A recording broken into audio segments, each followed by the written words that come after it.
I really appreciate you both joining me today as we delve into another quality conversation about capturing HR's attention in our job and career search.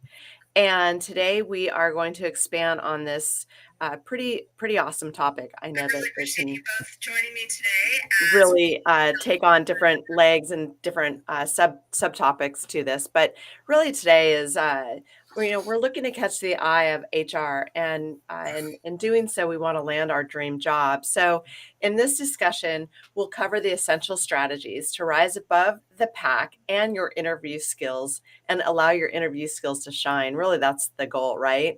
And this is going to be from optimizing strategies to telling powerful stories. We are going to learn insider tips on how to get noticed and convey your value from the get go. So today I am joined by my favorite co host, besides Mindy May, Mr. Bob Britz. And Bob is a founder of Career Coach Services and Career Coach System. He is the creator of the Career Coach System, a proven process to help people find meaningful, fulfilling, and financially rewarding employment. He is an expert in human behavior and motivation and a results focused entrepreneur. Bob has unique approaches for helping job seekers in entry level, middle, and advanced phases of their careers. In addition to entrepreneur and global career coach, Bob is a business consultant, author, speaker, and professional recruiter. Welcome, Bob. Thank you, Kevallyn. Yeah.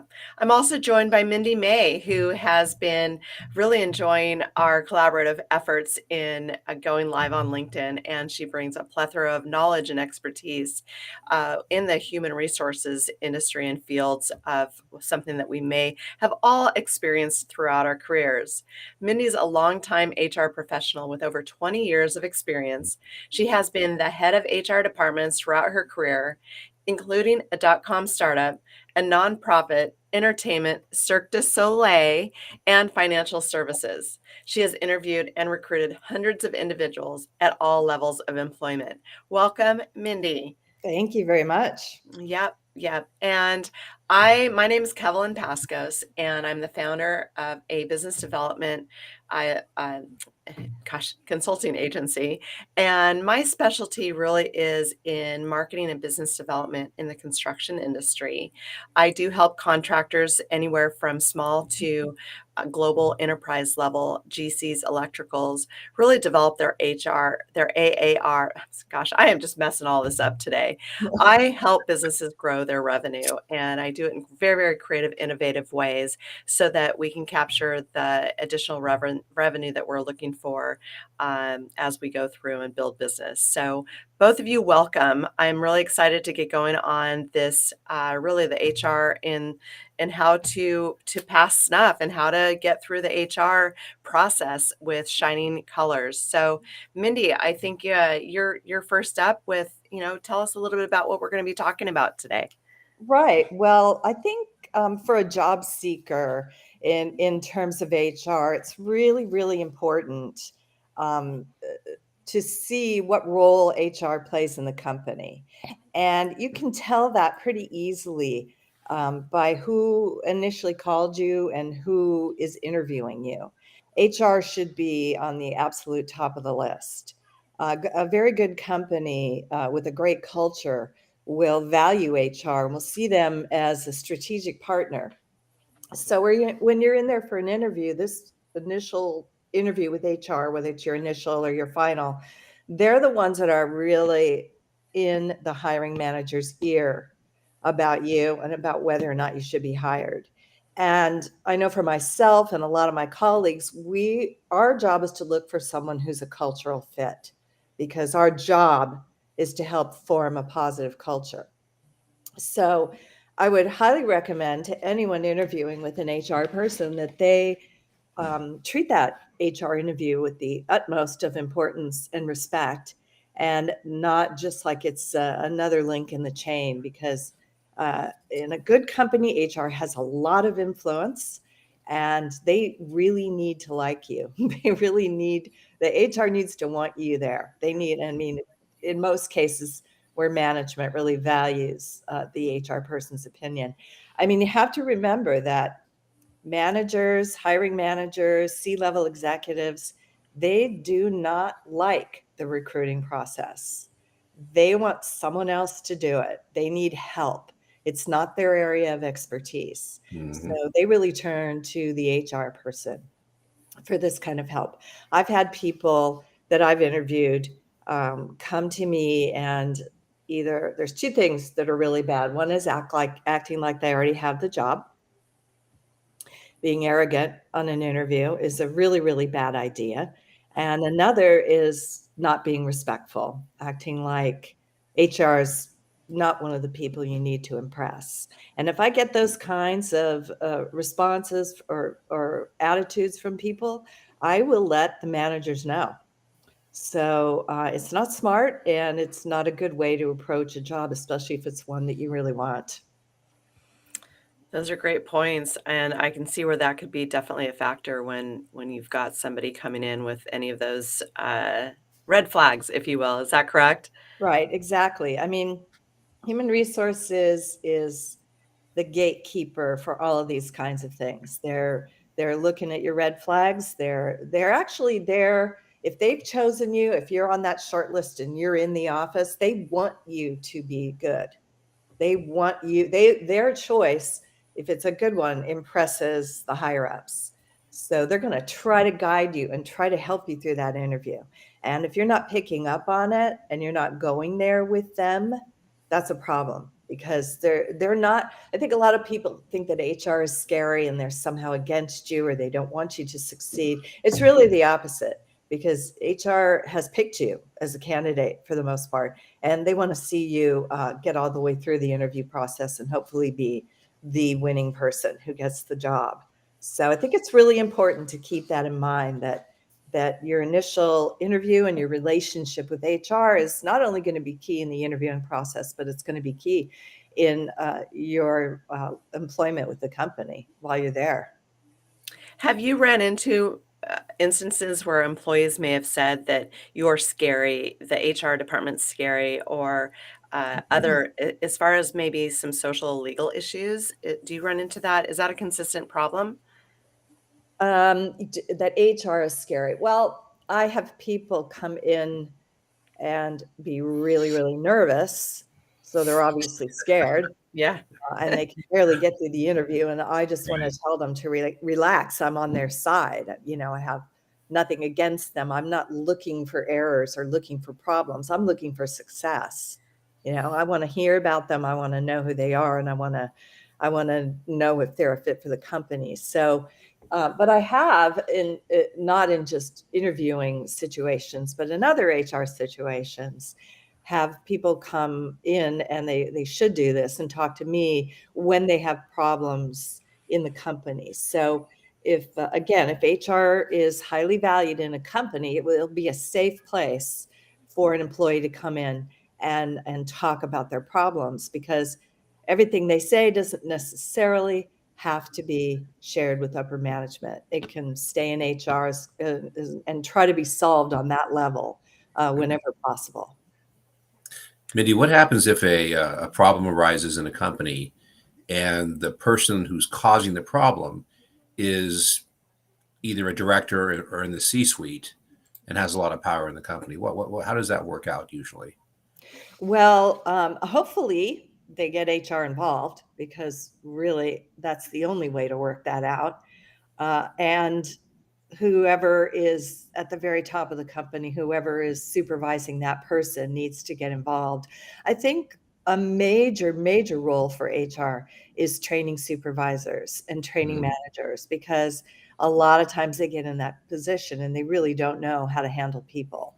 And if the company hasn't taken the time to train them, there's often problems. There's often problems. So um, I think the idea is to go into it thinking this manager just is going to need some training, and that they can improve, because if they're high level, they're not going to want to get rid of them. They've already mm, invested a lot in this person. They already have a lot of institutional knowledge. And sometimes they're not open to that kind of training, and they don't see themselves and why they're causing problems. And again, I feel that that's HR's position to open them up to the possibility to improve their style. Mhm. Mindy, would you agree that when you've got maybe a problem employee or a problem manager, and like you just said, the company has invested a lot of money in this resource, and I've read a few times that there's nothing worse that could uh, harm really, a good culture than seeing a bad behavior keep getting rewarded. And that's something that I've seen, I've heard it, and I've experienced it. What's your take on that? Yes, I think that's really true. Depending on the company culture, if a manager is a problem for a lot of people, a lot of times people are afraid to speak up. Mhm. And they don't, which is really unfortunate because perhaps that manager doesn't mean to be so awful, but they don't know. They Right. genuinely don't know. And they're just trying to survive too. They're trying to do what they think upper level management wants of them. So again, HR is really the place to come when these kinds of things happen. I've had many, many people come to me and complain about their managers over the years, and doesn't necessarily have to get back to the manager with the name of the person that complains, but you can still give that manager feedback for improvement and let them know that they've gotten that, or that the HR person have gotten some feedback that says some of the ways that they're leading are not effective and need improving. And it really, really helps if you get the C-level executives behind you. Usually when there's a problem manager, the C-level executives are aware of it. They're aware of it and they have no idea what to do. I've Mm. seen that. That's Mhm. such a great point. Hmm. So I think that to get them on board with getting this person some training, perhaps even have them talk to them about it, would be a really effective way of handling that. So when you've got a job seeker in front of you and they're shaking and they're probably sweating and I'm sure their nerves are completely unraveled. At what point in the process would you recommend that a candidate ask about HR policies and maybe some cultural policies or other, Right. how conflicts are handled? Because that's an important thing for most people that I know, is including myself, is what is your process here, and what are can you tell me, expand a little bit on what somebody could say or ask you that wouldn't sound pushy but appropriate? Would that be in the first interview, or would that be in maybe the second or third when you would delve into that topic a little bit more? Right. Well, yeah, let me start with the fact that if someone is really, really nervous and uncomfortable in an interview, the first thing I would always try to do is put them at ease. And I do that by saying, this is mostly in Los Angeles. So I would say, how was the traffic on the way here? Did you have Okay. trouble finding a parking space? Oh, you live in blah, blah, blah. That's nice over there. I know so and so who lives over there. Thanks so much for coming in. Are you familiar with this area around here? Just like try to familiarize the conversation so that they can calm down. They can feel like they're just sort of talking to a friend or talking to someone who isn't about to make a huge decision in their life, to get them to relax, because I don't really think you can get the best out of people if they stay in that super nervous place. Right. Okay. I've had people that were so good and I wanted to hire them so bad, and they were so nervous that they couldn't get through the interview. Oh, wow. And so we had a little talk with them, coached them, brought them back, had them see the managers in a less nervous state and get the job, and turn out to be just an absolute star employee. So Wow. you got to help people with their nerves. They get the best of them, and it doesn't mean that they're not a really, really, really good candidate for the job. So that I wanted to address that first because you mentioned nerves. And the other part is, when do you ask about HR's role in the company?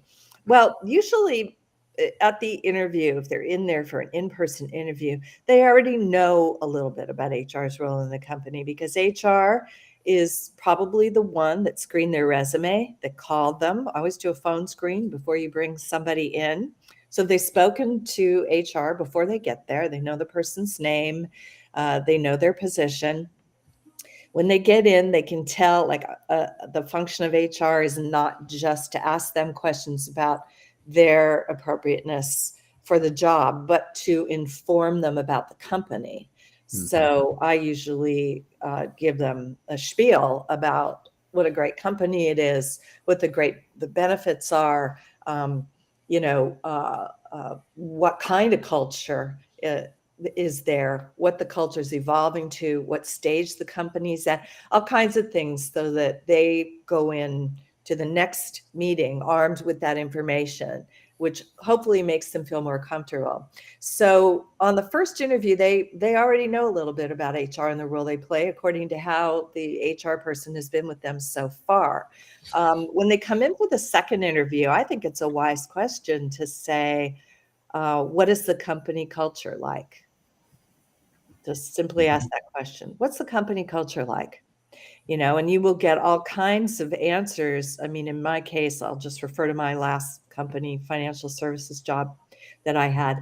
I would say the culture is extremely thoughtful and a great place for someone to work, and to always keep that in mind when interviewing someone, that they're, on your level and that they want to get this job. So, yeah, I would, really recommend a person for a job who has cleared all of that and knows what HR is all about, and isn't afraid to ask about the culture.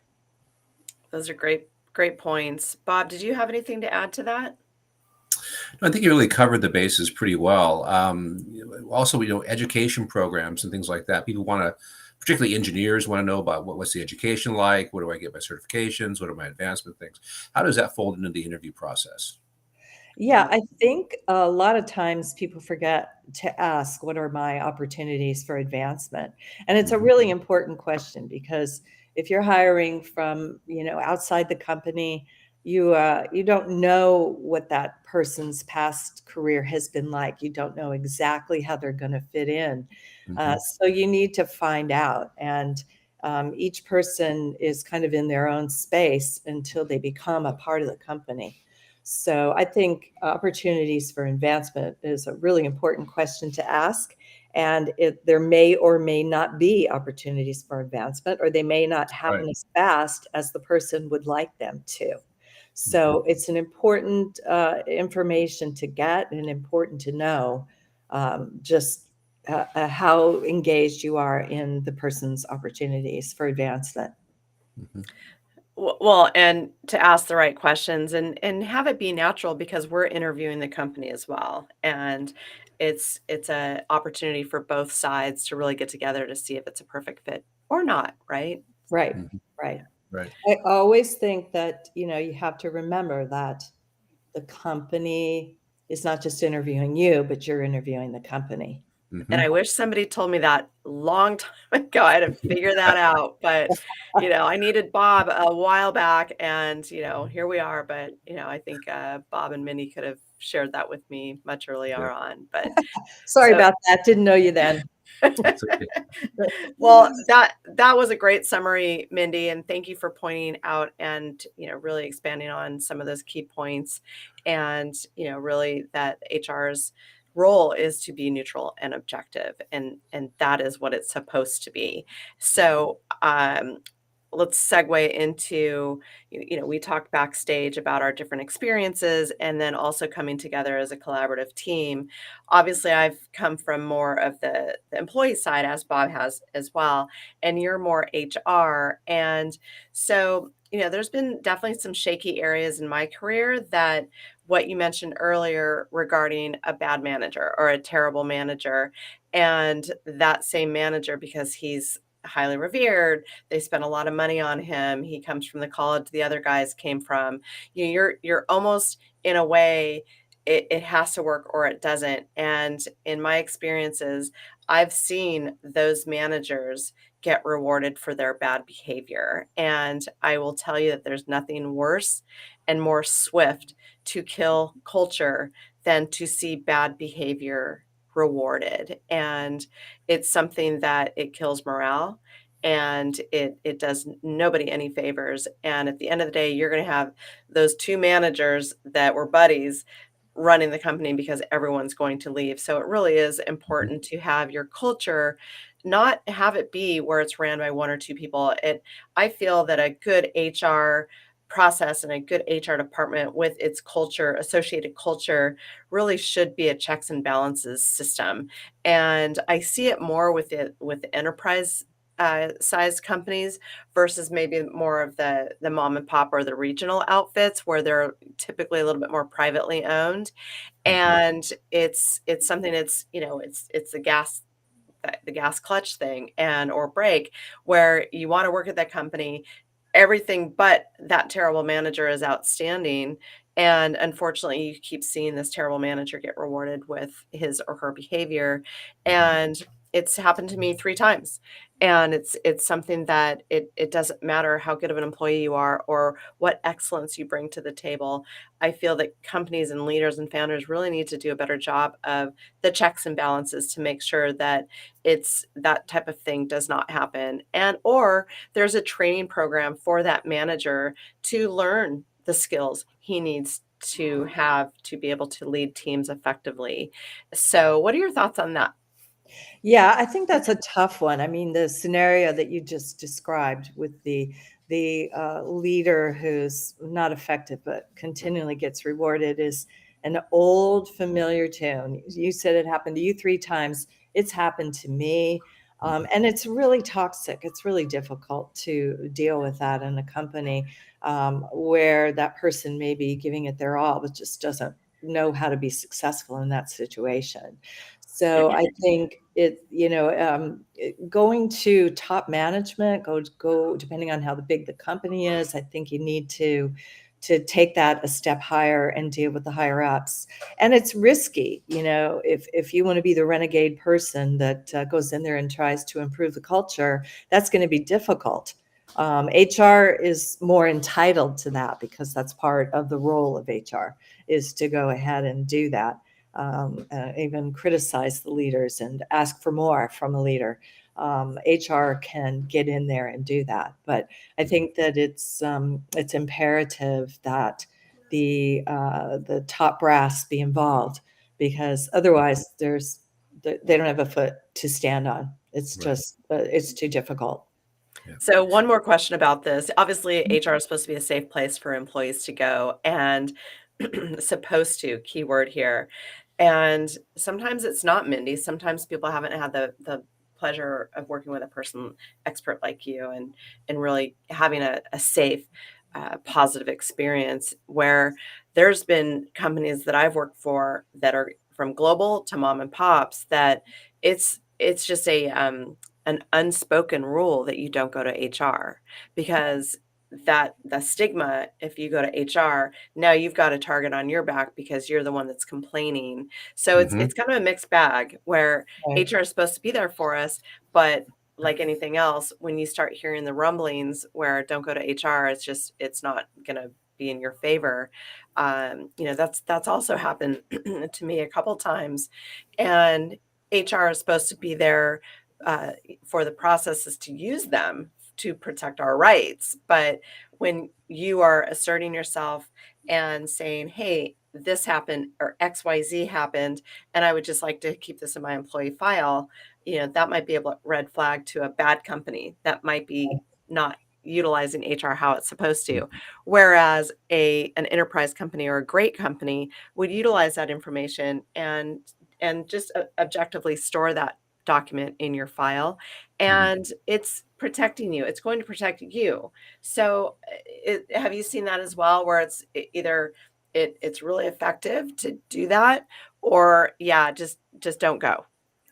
Right. Well, I think that a company can also help with these kinds of situations in helping to establish the role of HR and let the members of the company know what it is.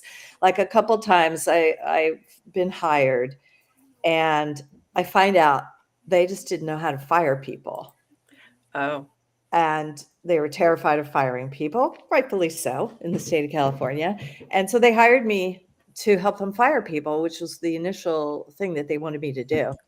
And I just had to put my foot down and say, look, I am not going to be an effective HR director if I am seen as the angel of death from the get-go. No kidding. You know, I mean, I am you, not telling you anything. you have just destroyed my credibility as the type of HR person that is really effective, which is one that employees can come and talk to about their problems and not mean that it's going to get them fired. So I Right. think it's a tough one. I've actually for people that they were absolutely ready to fire, I turned it around and put them on a performance improvement plan, let them know that this was not designed as a vehicle to, as a step towards walking them out the door, but as a step towards helping them succeed. Right. And it's a better policy, and it's always more comfortable if you do have to let that person go. Yeah. That you have given them an additional forum to succeed before Mhm. they walked out the door, because so often managers, it's very, very common that they would come to me and they're already ready to let go of the person. And they haven't told the person, they haven't called the person in for a meeting about what's wrong. They haven't told me, they haven't told the C-level execs, no one. And yet they want to fire them. So in my opinion, HR is there to stop things like that from happening, because it will really destroy the culture. Yeah. And every person there needs to know that if problems arise, there is a platform and procedures to correct them. No, I Sure. love Sure. that. For the rest of this call, I want to flip the script on this a bit, because we're talking about being inside of a company, having a job, working through this stuff, and probably the biggest portion of our listeners today are looking for a job. There's a couple 100,000 people out of work. Hmm. And for them, we just described the inside of the black box. They Right. can't see it. They don't know how it works. I've had people like Kevallyn's talking about. I had a couple of vice presidents that upended my practice in a company one time. And the justice was that they got let go immediately when the company got sold. So it was justice down the road. But for every employment attorney out there, out of 20 of them, only one represents employees and 19 represent companies. Yeah, I So believe that, Bob. if you're leaving a company and you have to file a lawsuit, you have to have all kinds of documentation, and that's what happens. People don't have it, and they leave, and then they try to backfill it with an attorney, and it doesn't work. But that's the worst case scenario. So let's go backwards a little bit to where I want to get a job. What do I do? Right. And so what I want to talk about is, what works and doesn't work typically in the job search market right now, within HR and even outside. Everybody's afraid to death of the ATS. Well, let me tell you a couple things about them. First of all, there's a wide range of them, from 0 to 300 at least. Some of them are really good. It can really read your resume and then put it all in the right fields. Most of them can't. They haven't been updated. They're expensive to replace, so they aren't being replaced. And so if you come into a job situation and you submit your resume electronically, and then it offers you this big, long application to fill out, you're like, well, why am I doing that? They just got my resume. It's because it's only scanning it and attaching it to a CRM record. It's not reading it and filling in all the blanks for you. So that gives you a clue of the technical background of the company when you see that happen. Some companies still ask you to do an application as well, so that could be just a duplication.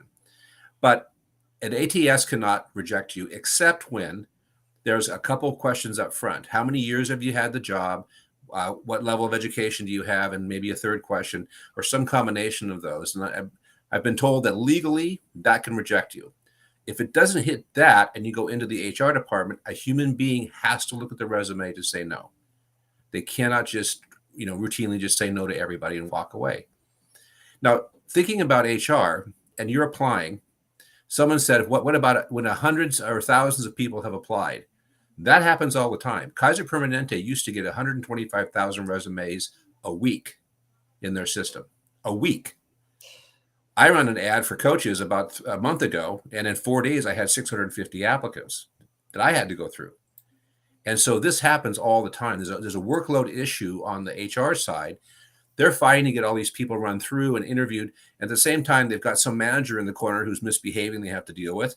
They've got someone who wants extra vacation or pregnancy leave. There's all kinds of stuff going on for HR. So when you write them or you contact them and you don't hear back in a week, that's why. They're not ignoring you. They're just busy. And they have to get through other their resumes before they're going to get to you. So when you're applying online over and over and over again and you're getting no results, there's either one of two problems. Number one, your resume is not good. It's not representing you well. You're not looking at the job characteristics or the competencies that they're asking for and making sure that if you have done them, that those competencies are actually in your resume. Now, I do not recommend you write a new resume for every job you apply for. That is insanity. But every time you add something to your resume, the next company probably is going to want the same thing if you're asking for that same job. So just keep building on that resume forward so it becomes really effective as you go down the food chain. You have to make sure that you meet the base requirements. I see it all the time. I get resumes in. Let's say it's an engineering resume, and this person was a chef in a restaurant. It's like, what makes you think that those two are going to come together for yourself? I've had people stand up in meetings and lectures I've given and tell me that they have submitted 400 and 500 times with no results. And I look at their resume, and that's part of the problem. It's a good part of the problem. The other question you want to ask right now is, how are they set up for remote work? 58% of all employees now that we work with, and nationally the same number, are working from home or at least a hybrid situation. All these articles you see in the Wall Street Journal and New York Times written for these different companies, those are bought and paid for articles. They want people to come back to the office. They have a big building they're paying a lease on. The vast majority of the world has already adjusted to this and is very happy with the work at home and the hybrid work environment. And if you think of it this way for technology has been doing this with outsourcing in India and Malaysia and the Philippines for decades. Yeah. We know how to manage employees remotely. That's not a mystery anymore. Unless many might say that manager needs to have some training, because usually it's their ego that's the problem and not the employee being remote. Yes, thank you for saying that. That's true. Yeah, I didn't want to say it, but you did, so that's good. But we see this all the time. The whining person is the one who needs the training. So what questions do we recommend that you ask HR when you're in the interview process? It could be in the beginning, middle, or the end. It depends on where you're at. I always want to know, is this a vacant situation or a new addition? Did you let somebody go, or am I expanding your department? That tells you if the company is growing or not. It's really important. What are the key success factors for the role that I'm applying in? What are the 2 or 3 things you think are the most important for me to be able to do in this role? And those are great questions for you to be asking human resources. As Mindy's always touched on, how would you describe the company culture? That's very, very important. What's the turnover rate for the company as a whole for the last year or two? Now, if you go to a public company, this is a really not very well-known secret. Most corporate websites have an about section, and they have a financial section if they're public. And there's 10Ks and 10Qs in there, and you can go open one of those, read the back, and see how many people they've laid off. Are they planning layoffs? The notes are crucial, and they're easy to find. You just go to the website, and they're right there. You read those things, it'll tell you 2 things. One, do I want to work for this company or not? And it'll also tell you why you want to work for this company, because they're going to ask you, why us? Why are you coming to us instead of the company down the road? Oh, it's because you do this and this and this, and your culture is this way. Oh, okay. Well, that's a huge plus for you to know why you want to work there. I know a lot of people do interviewing. If someone doesn't explain why they want to work there, they don't get moved forward. And the other thing that they always fail to say at the end of the interview is, I would like the job. I would like to work with your company. I would like to work with you. I know interviewers who will pass on somebody if they don't finish the interview with at least that somewhere in the base end of it. So we start thinking about these things for private companies. Have you had any layoffs in the last couple of years? Find out if they're growing or shrinking. And one of the things that we're looking at right now, and the jury's in session, let's say, on this one, severances. How many of you heard of somebody who has sold their house in Montana and moved to Colorado and showed up for the job on Monday with their family in a hotel waiting for the house to be ready, and they lay them off first day? Or they're in transit and they get a rescinding letter. Now, we were saying the offer letter. Yeah. One of the things that we're talking about right now is if you hire me now and there's a layoff in the next 12 months, can you include a 6-month severance package in my offer? That's a really, really smart request to ask of somebody. And they may say no, and you may want to move on because of that. Because if they're saying no, they're saying no for a reason. Right. So it's kind of a catch-22. We're waiting to see how this sticks. If we get more of these things that go through and we find out, we'll let you all know in a future call. But this stuff can be really sticky if you're someone in this marketplace right now who starts a job in 3 months after you left a good job and you get laid off in 3 or 4 or 5 or 6 months. It's crazy for everybody. Are there any legal ramifications to that, Bob? I can't imagine that companies could just be free and clear to be able to do that to somebody that they've gone through all of that. There's an offer letter, et cetera. Is there any recourse? I don't know. Mindy, do you have any experience on that one? Well, I mean, technically, no, because, like, let's say in California, and a lot of other states too, they're an at-will employer. So technically, you can let anyone go for any reason at any time. Right. But however, it does not always hold up in court like that. So if a person were to get suddenly laid off before they even started the job and had spent money and moved and this and that, I could Damages. see a court allowing for damages. I could see them Yep. winning a case like that in court. And in most employment cases don't go to court; they get settled. Yeah. So it would be worth it for the person to at least try to recoup some of their losses for having gone through that. So yeah, the at will only means technically at will. Right. The real determiner is what happens if you take them to court. Yeah. Yeah. Hey, there's a question from Jason. He says, it's difficult to meet all the requirements of a job description. Is there a percentage requirement that should be targeted as far as match skills? Jason's got a high detail strength, so he's asking for that number. There isn't one. I'll tell you a couple things about job descriptions. Sometimes they're very well written. They're concise. Usually it's, here's our company. Here's the job. Here's the requirements. Here's the nice to haves. Hopefully here's the pay, which we can talk. Mindy can probably address the pay scale thing in a moment here. But they'll give you a good job description. Other job descriptions are written by committee. It's like a roll of toilet paper. It's 12 pages long. They're ridiculous, and there's no way you can possibly meet all the requirements.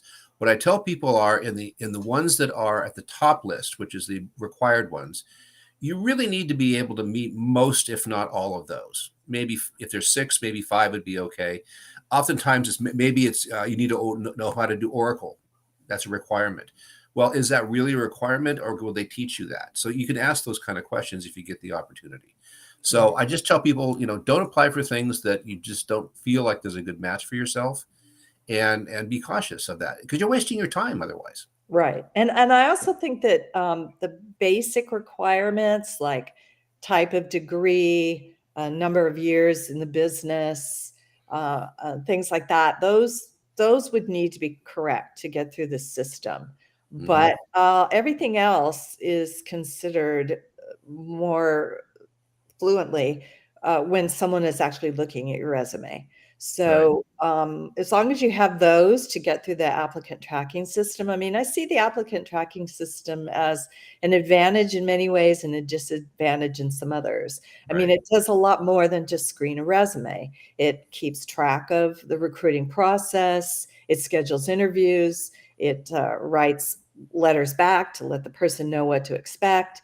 So there are some advantages if you can get past it towards the whole recruitment process. Okay, but the disadvantages are the things that the applicant tracking system might cut you off for, which I have recently learned is graphics in a resume, headers and footers, too much wording. Like it's tricky, and it needs training. That people need to know how they can get their resumes through these systems, because it's not just about finding keywords or just about seeing your qualifications.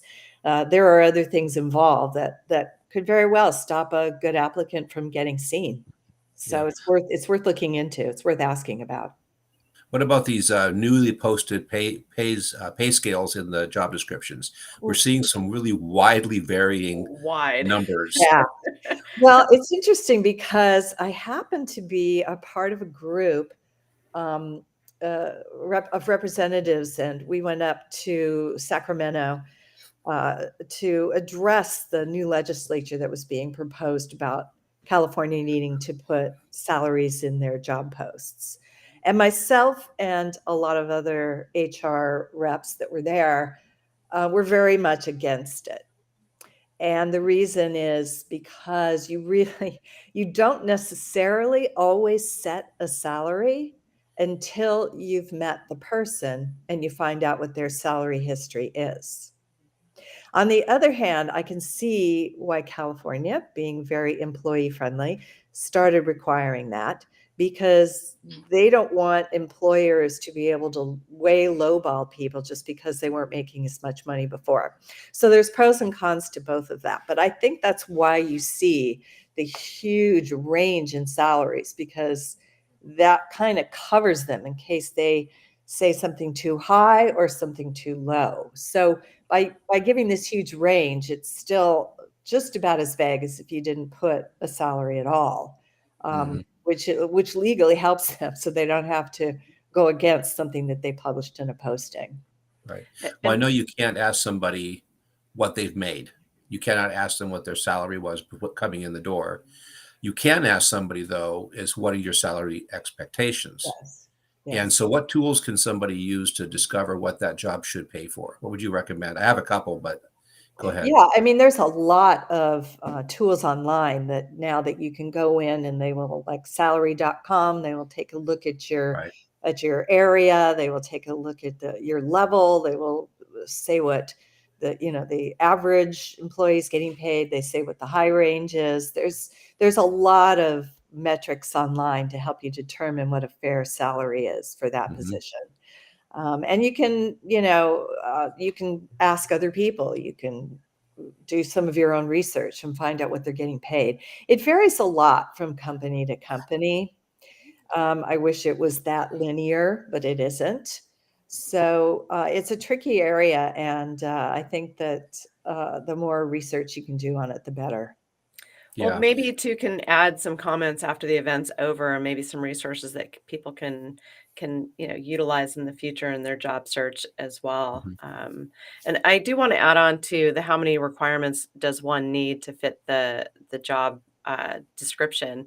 So I'm going to expand on that to the LinkedIn side, which HR people aren't really supposed to look at anyway. But when their jobs posted on LinkedIn, it's funny. And just for kicks, I'll go in and it'll say that either I'm a great candidate and the job's in Alaska or, or whatever, or it'll say you're not a good candidate. You meet 4 of the 10 um, components. And I'll look at it and I'll say, I've got 50 skills that you're allowed to put on there. How on earth do I only have 4? And it's a marketing Mhm. program manager, what have you, and I'm missing all it's so I feel that with LinkedIn especially, don't don't put as much focus on that. Get a career coach, work with Bob or Mindy, and really get aligned with what is happening in the world today and not base everything on LinkedIn or what their requirements might be for you. Right. Would you agree? Yeah. I would agree, and I think that a lot of companies are looking for that special person, you Yeah. know, and if they feel they've got them, really, this person is just perfect. It's just Yeah. gonna expand their business tenfold. They will pay for that. They will Mhm. they will pay for what this person is expecting to get or And something and very you too can help them get to that right. So area. it's So, it's it's much more about the person and their qualifications and their fit for the company. If it's perfect, most companies are willing to pay for that. We're yeah, not there companies know that you get what you pay for. Yeah. And absolutely, the and the opposite opposite is true too, you and the get what you pay opposite is true. I for with don't think they're always out to pay the lowest salary possible. I yeah. think Yeah. that's a myth. Well, Yeah. we've Um, There's got one. There may have one point to this. Right now, as everyone knows, finance, consulting, technology, lots of people on the marketplace. And someone made a comment about living wage on the bottom, and it depends who you are, what your living style is like. And we've got E4s and E3s that used to work for these tier one tech companies, and they were being paid $350 and $450. Well, I would pay $190 to $225 for those roles. That's what that role's really worth in the real world. So you may be out there with an inflated salary in your pocket. You need to take a readjustment for at least a couple of years, not forever, but at least to get to the next level of your job this time, this year, next year. You may have to adjust your living style a little bit to get back to a reality wage, not a living wage. Yeah. Makes sense. Well, with that being said, we've gone over a little bit with such great information as always, and so let's wrap it up. And Bob, is there something that you wanted to add to our conversation other than what we've done? Mindy, if you wanted to add on, this is a great time to do it. And yeah. Yeah, okay. I just think to all the job seekers that are listening, remember the role of HR is more important than you might think. And treat that HR interview with absolute respect, and be there and be your best. Do your research. The HR person is one that's going to ask you those questions that are going to make a difference for when you can move on to see the next important person. So take it very seriously, make friends, do whatever you need to do to make sure the HR person is willing to pass you on. Excellent advice. Bob? Yeah. I mean, I could say a few things, but what I'd really like to tell you is that we try to find the best people in Career Coach to be coaches with us. And that's why Mindy is working with us. Look at the depth and breadth of her knowledge. When you work with her to find a new job, it's very hard to find that elsewhere. Oh, absolutely. CareerCoachServices.com. Look us up. Got a bunch of coaches on there, but I really want to put forth Mindy as being one of our best. Wow. And also, thank you. Yes, thank you both for that. I'm privileged and proud to be on stage with you here again today. And I also want to say to those that are still here that you can get a hold of all of us on LinkedIn. Underneath our profile picture, you'll see a contact link, and go ahead and go in there and learn more about Mindy or Bob or myself, and or send us a personalized DM on LinkedIn, and we will be happy to get back to you to see how we can help grow your company or get you that fulfilling career that you've been looking for so long. So again, thank you all for being here today, and hope you all have a great Friday, an awesome weekend. And also, I wanted to let you know too that our next event will be surrounding performance review plans or action plans, and we're going to dive real deep into that one because I think that's a favorite for all three of us, and I think it's going to be a good one. So again, everyone, thank you for your time, and we look forward to seeing you again soon. Thank you, Kevallyn. Yes, you bet. Bye-bye. Bye-bye.